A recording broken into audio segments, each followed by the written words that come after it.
Hello viewers, আসসালামু আলাইকুম। কী অবস্থা সবার, কেমন আছেন? আশা করি সবাই খুব ভালো আছেন।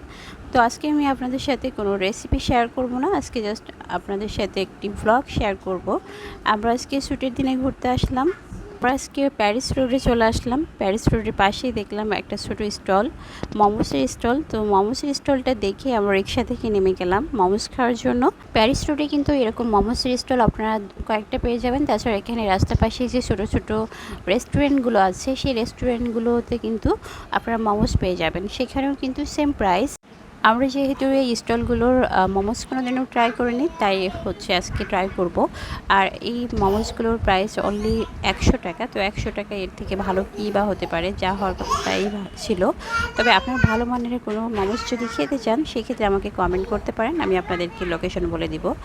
আর খাওয়া শেষে আমরা চলে আসলাম সেই ছোটো ছোটো রেস্টুরেন্টগুলোতে। এই রেস্টুরেন্টগুলোতে আমার একটা খাবার খুবই পছন্দ, সেটা হচ্ছে স্যান্ডউইচ।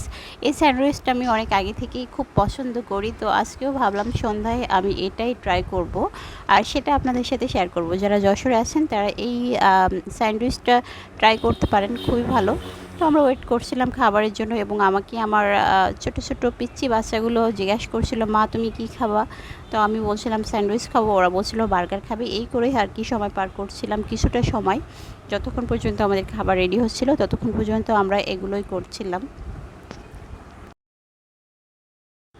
তো অপেক্ষা করতে করতে আমাদের স্যান্ডউইচ কিন্তু চলে এসেছে। আর এই 4 পিস স্যান্ডউইচের দাম মাত্র 160 টাকা। আপনারা চাইলে ট্রাই করতে পারেন, ভালো লেগেছে আমার কাছে এটা, যে কারণে আপনাদের সাথে শেয়ার করলাম। প্যারিস রোডের এই খাবারগুলো আসলে স্টুডেন্টদের জন্য খুবই ভালো। এখানে খুব কম প্রাইসের ভিতরে বিভিন্ন খাবার টেস্ট করা যায়। তাছাড়া আমাদের মতো যারা কাপল আছেন, যারা একটু বাইরে খাবার খেতে পছন্দ করেন, তারাও কিন্তু এখানে চলে আসতে পারবেন, কম খরচে খেতে পারবেন। তো আমরা খেতে খেতে এখানে আবার বৃষ্টি শুরু হয়ে গেছে। যেহেতু আজকে অনেক গরম পড়ছিল, গরমের ভিতরে অনেক সুন্দর একটা বৃষ্টি শুরু হলো। আর এই বৃষ্টিটার কারণে কিন্তু পরিবেশটা একদমই ঠান্ডা হয়ে গেছে। না চাইতেই যে এত সুন্দর একটা বৃষ্টি হবে বুঝতে পারিনি। বাইরে সন্ধ্যাবেলা আসলে এরকম একটা সুন্দর বৃষ্টি হলে খুবই ভালো লাগে, আর আমারও কাছে কিন্তু খুবই ভালো লাগছে, খুবই।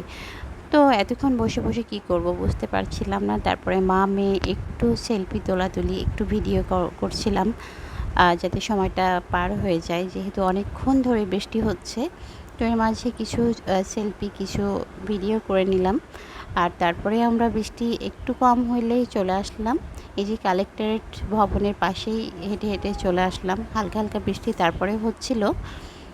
ঘোরাঘুরি করতে করতে যেহেতু রাত হয়ে গিয়েছে, ডিনারের টাইম হয়ে গেছে, তাই আমরা পিঠাবাড়ি নামে একটা রেস্টুরেন্টে চলে আসলাম। এখানে আমরা রাতের ডিনার সেরে বাসায় চলে যাব।